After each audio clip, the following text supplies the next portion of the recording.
Whether you've pivoted in your career, found a passion, or completed a long project, many of us have used this time throughout the pandemic to focus on something new. For a high schooler in Delaware, that something new was a purpose, and he found it at a time he needed it most.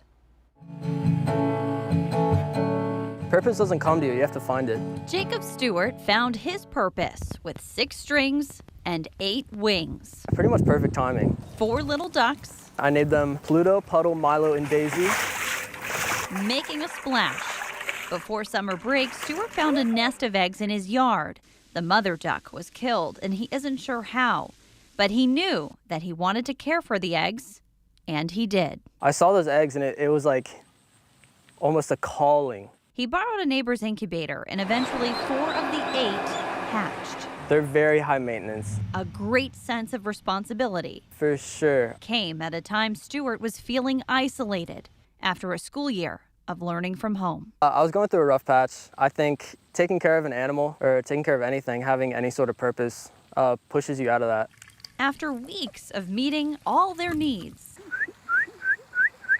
it was time for them to move on. It was terrifying. Puddle flew away. I mean, obviously they're like my kids. Puddle needed a pond. Puddle survived the night, and so she was fine on her own. Yeah, I knew they were gonna be fine. She picked the pond her pack would call home. I didn't want to keep them forever. I just wanted to keep them for a little bit. Stewart visits every day. I was nervous that they weren't gonna be there when I came back. And when they hear his whistle or his music, They'll waddle towards me, Oh my gosh, they're answering him. and they'll do like their weird choky quacks. they remember Stewart.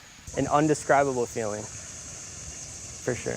You see why neighbors call Stewart the Duck Dad, It felt like a movie ending.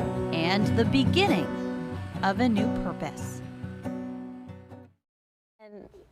Mackenzie, the funny thing about this is when he goes to visit the ducks every day, they want to follow him back to his car, so he has to strategically throw out food to them so that they don't chase him back to his car. But they're happy at their pond now. They're loving their new life, and they're living their best lives. Yeah, and you know, animals do that. They provide you a sense of comfort, and throughout this year, we'll take anything, right? Exactly. We all have pandemic pets, right? But how about Yes. ducks for pandemic pets? Yeah, I had ducks growing up. They are not the friendliest, or at least mine weren't, but those are definitely some cuties there. Hey,